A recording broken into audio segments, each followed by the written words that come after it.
Hello, magandang gabi sa inyong lahat, mga kababayan ko. Magandang gabi sa inyong lahat. Shout out muna tayo do sa mga nanonood ng ating video ngayon. Start tayo dito. Kay Ma'am, wait lang pakita ako. Kay Ma'am Angelica Canino. Hello po, Ma'am. Kay Sir Ryan Geradela. Geradela de los Santos Clan yung name. Geradela.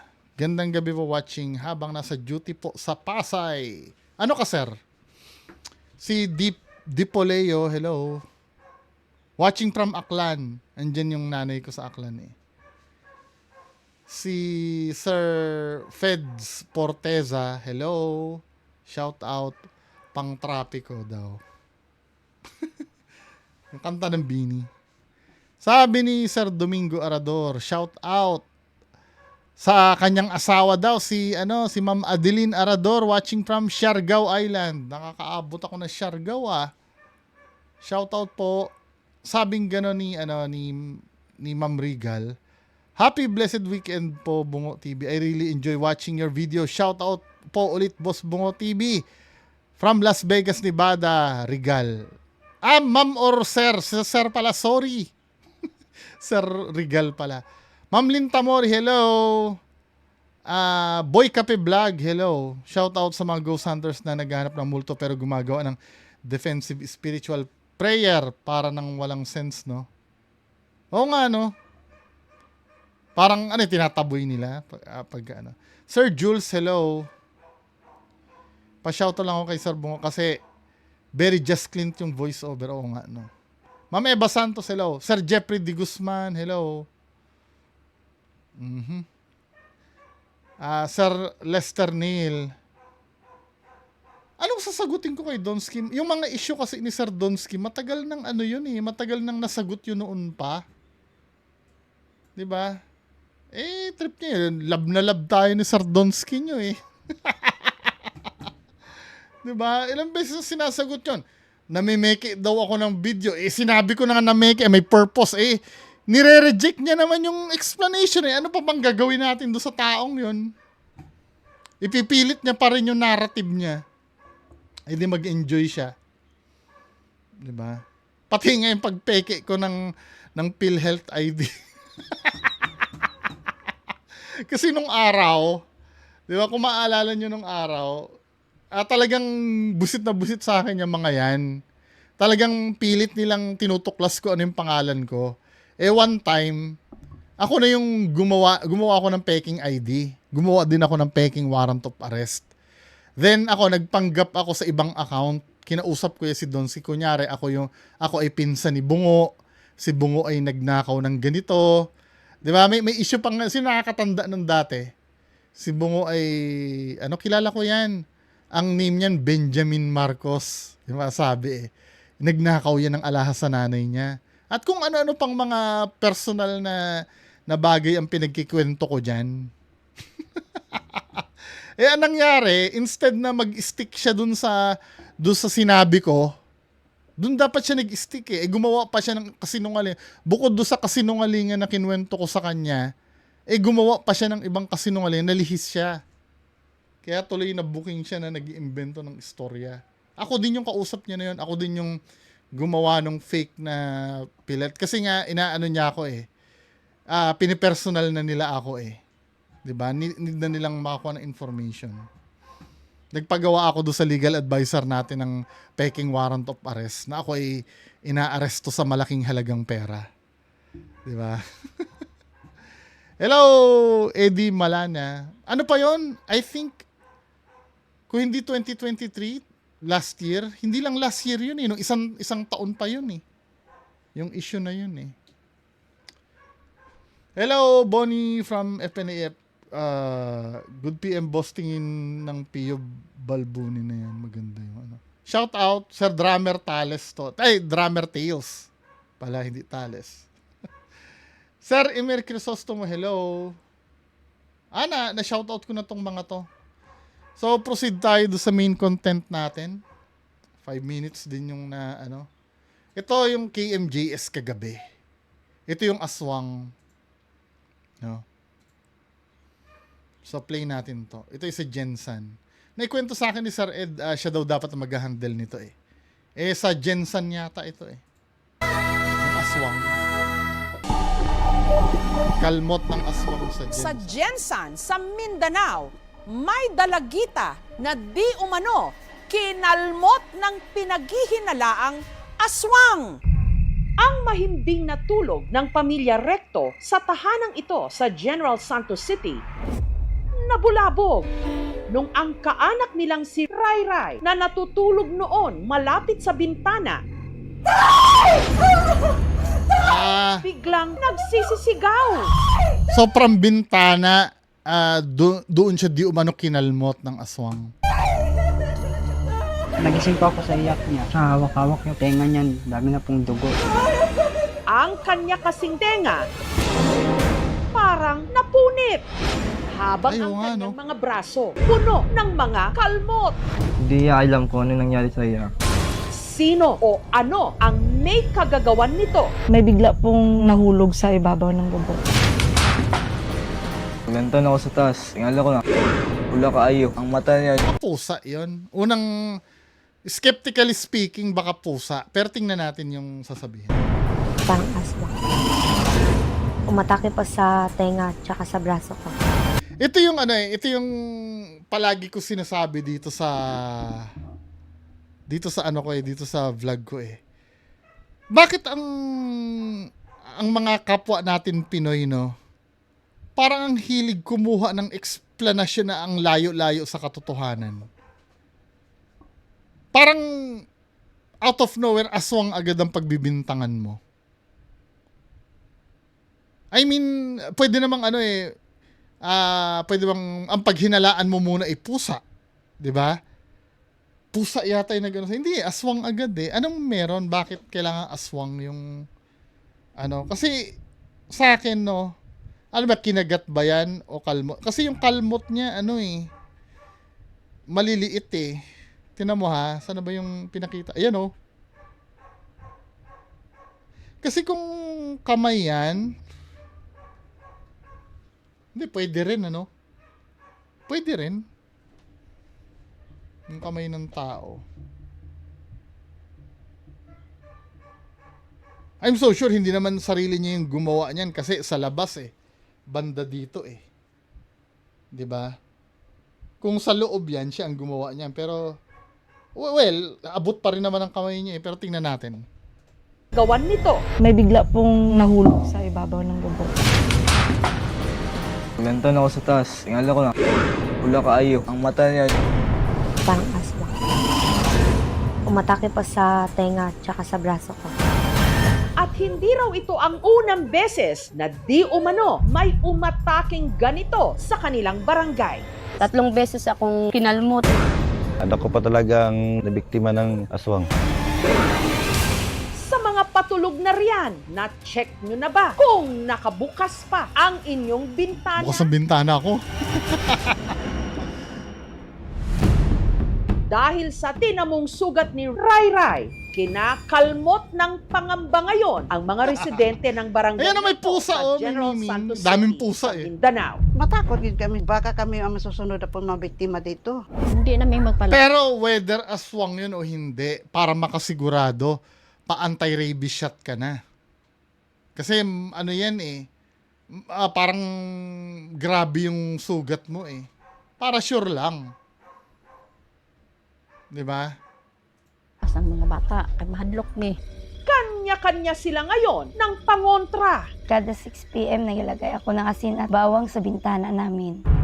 Samantala, sa bahay na ito sa Barangay Lagaw, pansamantala ngayong nakatira ang 12 anyos na dalagitang si Ray Ray na siya di umanong pinakahuling pinuntirya.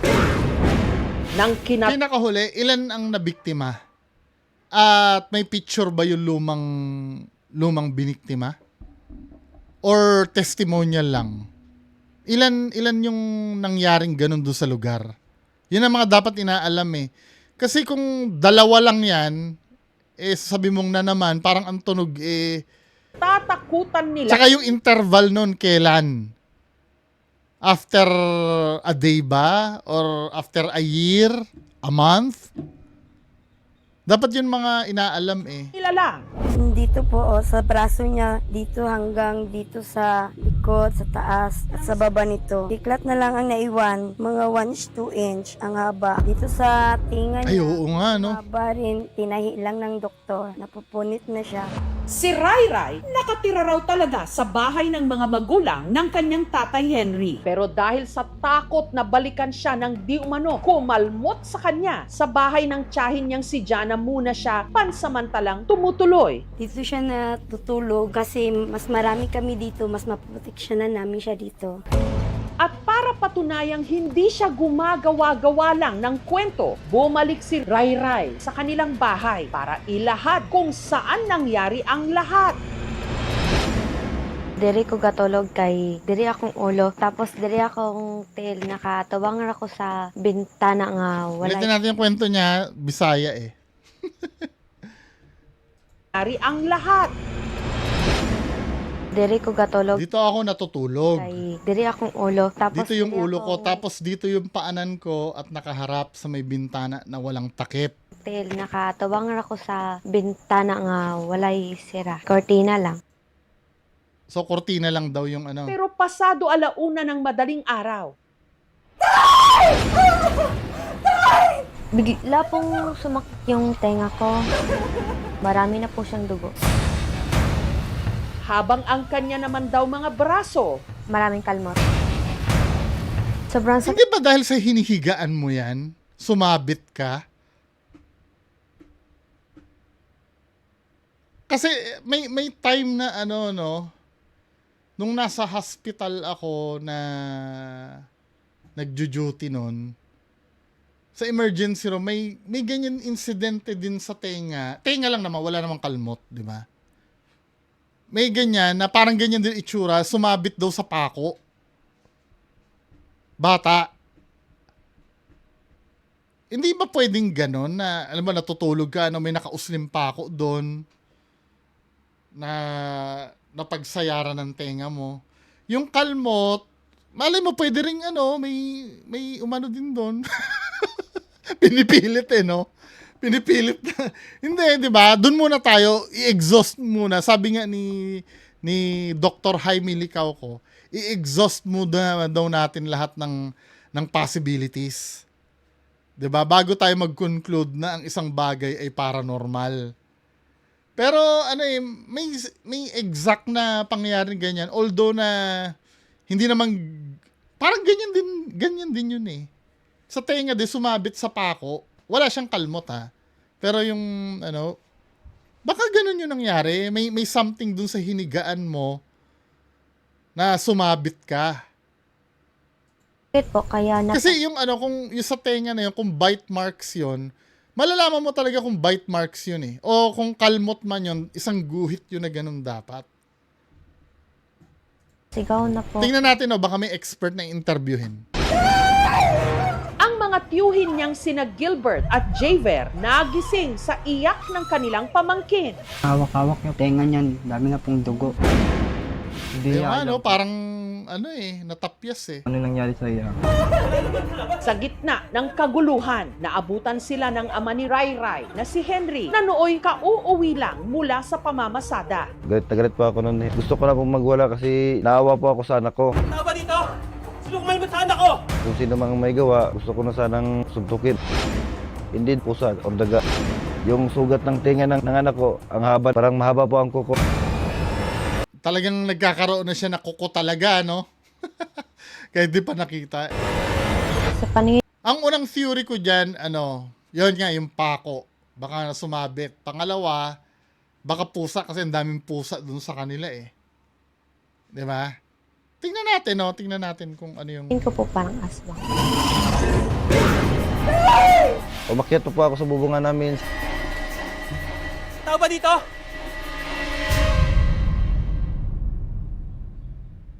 Bigla may magpapakita. Wala naman tao dun eh.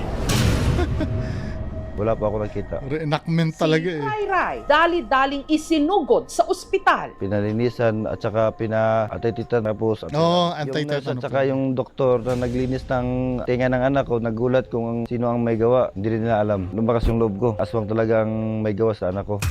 Dinala May confirmation. Yan, pupunta sa albularyo, no? Malamang ang sasabihin ng albularyo, sasakyan yung ano nyo.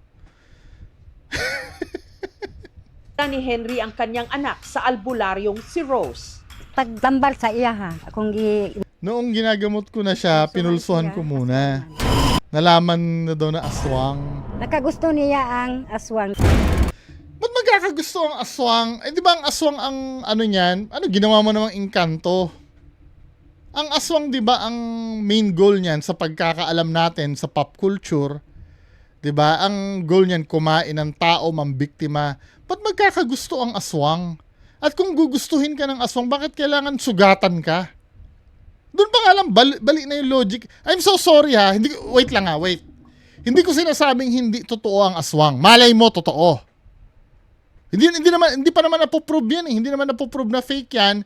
Hindi naman napoprove na totoo. Pero malay mo totoo, sige. Nandun na tayo parang totoo. Pero yung logic nung sinasabi ng albularyo na nagkagusto ang aswang, ano ba ang main goal ng aswang? Di ba, mambiktima? Kumain ng tao.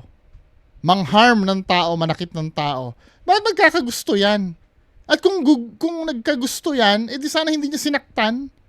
Pinadalhan man lang sana siya ng paano ba manligaw ang aswang? O malimod, binatuhan siya ng karne ng tao. Niregaluhan siya ng karne ng tao or bulaklak na toyo o something, di ba? Hindi yung hindi yung sasabihin nyo na nagkagusto. Parang ang bullshit naman nun. Sorry ha, pero kayo, yung mga believer dyan ng aswang, naniniwala ba kayo na nagkakaroon ng gusto ang aswang? Aswang nga siya, nagkakagusto. Well, how do you picture that? Na nagkakagusto yung aswang? Eh, unang-una, tao yan, di ba? Tao din niya. Hindi sana pinuntahan niya nung form na tao pa siya, doon niya niligawan. Sina Jana at Claudine naman. Pakiramdam nila, konektado rin ang kakatuwang karanasan nila kamakailan sa nangyari kay Ray Ray. Nung gabi kasing inatake raw si Ray Ray. Mga around 12 midnight, nasarapan po kami sa pag-uusap. Ano lasa? Nasarapan daw eh. May bigla pong parang nahulog sa ibabaw ng bubong. Malakas po. Siguro, Pusa yun? palipat-lipat lang po dito sa Daming pusang lugar namin. na Sinasabi nilang aswang. Kung sina Jana at Claudine, binulabog lang nung gabing yon. Ang kabarangay naman nilang si Rowel, di umano, nakaharap pa ito. Doon sa buntag pa talaga, cellphone ma'am. Lantan ako sa taas. O, sana pinicture mo, may cellphone ka na Oo, pala. dagko, ayo. Mutong ulit ko kalihok ato kay nag-ito ay man eh. Ito. Oh, ba't nga naman walang picture? Reenactment lang yun eh. Ako sa papa. Pagawas na ako, tingnan ko, wala na siya. Hindi, ito no. Yung sinasabi niya naman na nagkakaroon siya ng sightings ng aswang. Kasi kumakalat na yung balita eh. Pwede kasing ano yun eh. Katulad nung last na nireakan natin, na ganyan din na nangyari. May bata din nakakita, di ba? Pero sabi nung paranormal expert na nagsuri, pwede kasing ang mangyari, mas hysteria na lang yun. Siyempre, nagkikwentuhan doon, no? Na, ay, may aswang daw, may nangalmot na aswang, etc., etc. Pero nung time na nangyayari yun, siyempre punong-puno na ng aswang yung isip mo. Lalo na gabi pa. Pag nakakita ka ng kahit anong bagay, pwede mo i-assume na aswang na yun lahat. Di ba? Yun ang tinatawag na na parang mas hysteria. Pwede mangyari Tila yun. hindi na uubusan ang mga nagpapatotoo na may hindi pangkaraniwang nilalang na gumagala sa kanilang barangay. Yung buwaghag na nagatayo din ang mata pula, tas yung ngipin niya is parang lagari. Pareho nga kaya ito sa di umano umatake rin kay Ray Ray. Gusto ko talaga ma-face to face yung aswang na gumawa sa tenga ng anak ko. At alam daw nila ang di umano lungga nito. Itong puno po to ay pangalan po ay Alom-Alom. At sa tingin po namin, dito po yung nakatambay yung sinasabi nilang aswang. Kasama Kung nakatambay yun. Ito, kilala ko to si Sir. Nakausap ko ito, Davao Paranormal ito eh. Friend ko yata ito si Sir eh. Kasi nagkikwentuhan kami tungkol kay Kuya Red, di ba? Davao din kasi ito. ang founder ng Davao Paranormal Society, Sir. tinungo nila ang lugar. Legit yung ano niya, ito yung legit na SLS na tinatawag. Yang ano, kasi ito si Sir yata, parang retired ano to eh. Correct me if I'm wrong, Sir, kung nanonood ka sa akin, retired something ka sa US, di ba? Then umuwi ka dito sa Pilipinas. Itong gamit niya, ito yung ano, legit na SLS talaga, structured light sensor. Hindi to app ng cellphone. Yung nakaka-detect ng ano, ng stick figure. Legit ito tong gamit ni Sir. Ang problema naman dito, hindi naman multo ang hinahanap. Bakit may SLS si Sir? Diba? Hindi ito yung kay Kuya Red, ha? Baka isipin nyo, katulad nung kay Kuya Red yan na ano, hindi yan Ano ang kanilang madaratnan? Kita mo yan? Ay, oo. Entity yan. Ayan, nandito. Nakakagulat po ako. Aswang ba talaga ang Hindi eh. Yung kay Sir kasi, entity yung inaano. Di ba ang... hindi, wait lang ha. Yung nakakaalam, ang aswang ba spiritual? Oh, uri siya ng entity, di ba? Pero, spiritual ba yan o physical yung aswang? Malamang physical kasi sabagay, ang multo nagkukos din ng harm eh. Nagpo-produce din ng scratch ang multo eh. Pero aswang ang tinutukoy eh. matake kay Rai Rai? May gawa nito, isang malaking Talasan ng Pusa. pagtingin sa inyong paligid at baka sa inyo'y may nagmamasid. Lalo't mas May rempad o orig din yung rempad ni Kuya. Diba? Yan ang ghost hunter talaga. Hindi putyo-putyo ang gamit. hindi ang mga susunod na nangyari sa barangay na ito sa Gensan sa aming pagbabalik. Dito sa may bubungan. Meron na naman. Lumilipad. Eh, Lang kaya ta eh. Ayan, nandito.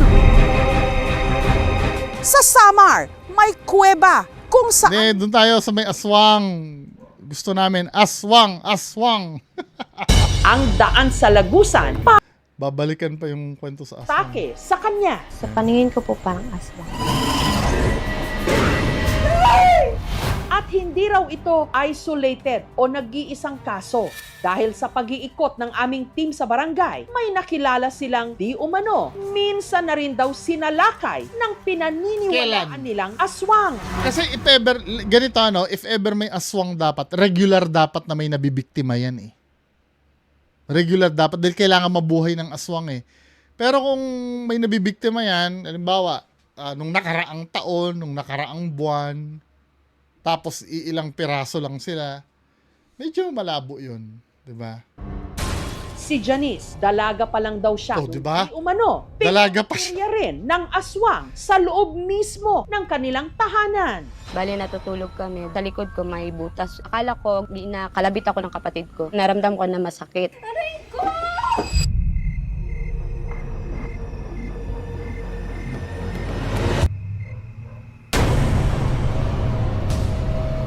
So ko nakita na yung ano ng mukha, yung buwagag na nagatayo, then ang mata pula, tas yung ngipin niya is parang lagari. May nakatabi niya na aswang. Ano ka ba? Ang gabing-gabi na! Nung pagkarinig na aswang, yung papa ko tumayo, kumuha ng itakay maglabas. Pero wala naman silang nakita. At gaya ni Rai Rai, si Janice, nagtamo rin daw ng mga kalmot sa katawan. Sa likod, takot na takot na. Ay, wait lang, ang kwento mo butas eh. Paano ka nakalmot? Butas lang yung pinagsilipan mo. Si Henry, desididong maghiganti sa gumawa raw nito Ang sa kanyang inventor anak. Gusto ko talaga ma-face to face yung aswang na gumawa sa tinga ng anak ko. At may hinala raw siya kung saan ito nakatira. Sa punong ito ng alom-alom na nakatindig sa abandonadong lote sa likod mismo ng kanilang bahay. Para may tumatago ba kasi may gumagalaw paminsanan eh. Kapag tinitingnan ko po sa taas, At ayon kay Rai Rai, Sa lugar na ito rin daw niya di umano nakita ang bumiktima sa kanya. Gabi na po yun. Pumunta po ako sa CR.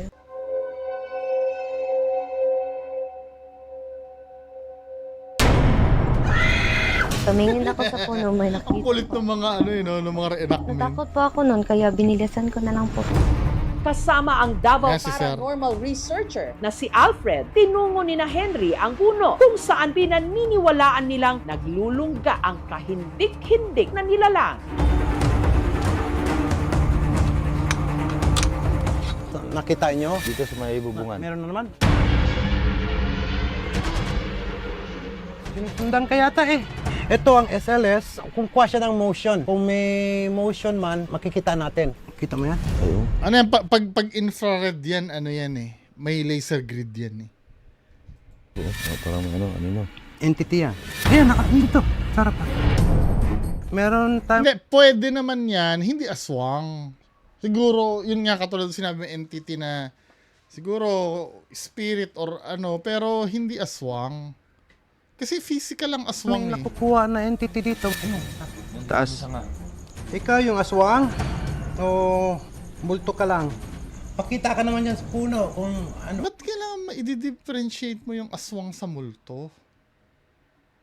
Malaki ang difference dun, di ba?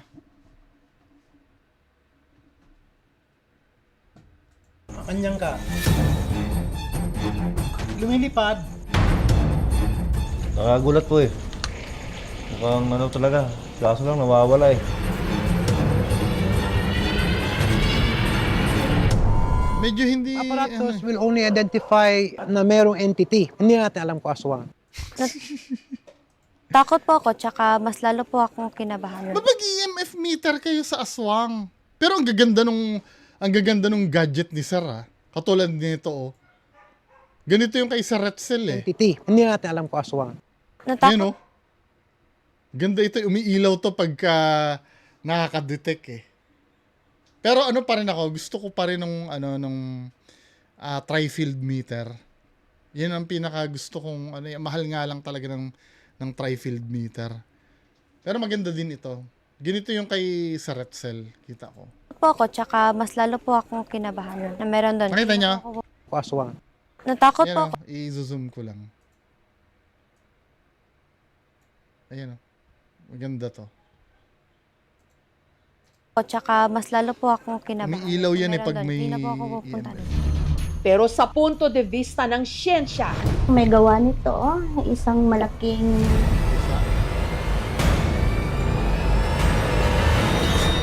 daga po. daga. Pwede rin, pwede. Kasi may mga baby na ganyan eh, kinakagat din ng... Rats are Daga. nocturnal animals. Pwede silang kumagat ng tao kung gusto po ng daga, yung blood. Pero need mong paturukan ng dyan, anti-rabies dyan. Pagkagat ng dumugo, inulit-ulit na. Yung sa braso po, pwedeng kalmot yan ng daga. Yung kuko nila mahaba po. Pag nag-scratch, magmamarka talaga. Kung halimbawa, nakagat po tayo ng mga hayop, agad po tayong pumunta sa malapit na hospital, magpaturok po tayo ng anti-rabies or anti-tetanus. minsan na Anti-rabies na agad. Wag na kayo magmatigas na aswang-aswang yan. Mas maganda sigurado. Kasi hindi nyo gugustuhin pagka inatake kayo ng ng rabies. 'Di ba? Nasa huli ang pagsisisi. Actually, alam ko sa center yata hindi naman libre. Sa center pag may PhilHealth kayo libre, pag may PhilHealth. Pag first time yung tuturukan. Kaya please lang, wag nyong baliwalain yan. Naku, wag na kayo mag-aswang. Wag na kayo magbabaka sakali. Yung aswang kasi hindi kayo sigurado dun eh. Hindi rin naman kayo sigurado kung ano talaga yung kumagat. Magpaturok na kayo ng anti-rabies. Yun ang sigurado. Para ma-make sure talaga na walang... rin daw kasing may ganitong kaso sa Barangay Lagaw. Natutulog kami. Napansin ko lang na gumalaw yung kortina namin na may pumasok. Tapos yun, kinagat agad ako. Kinalmot ako dito sa palad. May pagkahawi kaso lang sa kanya is nasugatan. Sa akin hindi. Nag-red lang siya. At saka nagising ka agad ako. Hindi po talaga ako naniniwala sa daga kasi kumbaga Wala eh. Ganun talaga, di ba? Kumbaga nakatigasan na yan eh. Talagang ang choice ng tao talaga dun sa malayo sa katotohanan. 'Di ba? Sakit na nating mga tao yan eh. Hindi na ano yan. Naman yun, ang dami po kasing kalos sa kamay ng anak ko at saka ang laking hiwa po sa tinga ng anak ko. Dinadala pa rin to siguro ng mga matatanda dahil nga may nakikita silang hindi nila maipaliwanag eh. Wala po kayo dapat ikatakot dahil safe po tayo dito. Ang ating mga kapulisan po dito sa Barangay Lagaw ay 24 hours po nagrurondalya. Kasi common sense na lang ang iisipin mo. Let's say may aswang nga, no? Asan yung mga ibang nabibiktima na napapatay niyan? Kung wala pa napapatayan, ang hinang aswang naman yan. 'Di ba? Ang kaya niya lang gawin, mangalmot lang. Maraming nagsasabi na meron talagang aswang. Pero magpahanggang ngayon, wala pa rin namang lumilitaw. Kaya marami pa rin ang naniniwalang hindi totoo ang mga kwento-kwento. Pero hindi rin naman lahat ng mga kinatatakutan kathang isip lang. Lalo pat sa dilim ng gabi, may mga tahimik talagang nag-aabang na magpapadaga sa ating mga dibdib. Naghihintay lang ng tamang... Anyway, pero ako, hindi ko nakikita yung sense nung yung investigator na pinadala nila eh. Pangmulto yung ano niya eh. Hindi, tama ba ako? Separate ang species ba? Tama? Separate ang kalagayan ng isang aswang sa multo, di ba? Bakit ghost hunter ang ipadadala nyo doon sa aswang? Maintindihan ko kung si Kuya Red ba dahil nag-aaswang hunter talaga yon. Pero yung anyway, yan lang po ang ating mapag-usapan ngayong gabi. Good night sa inyo lahat. Bye-bye.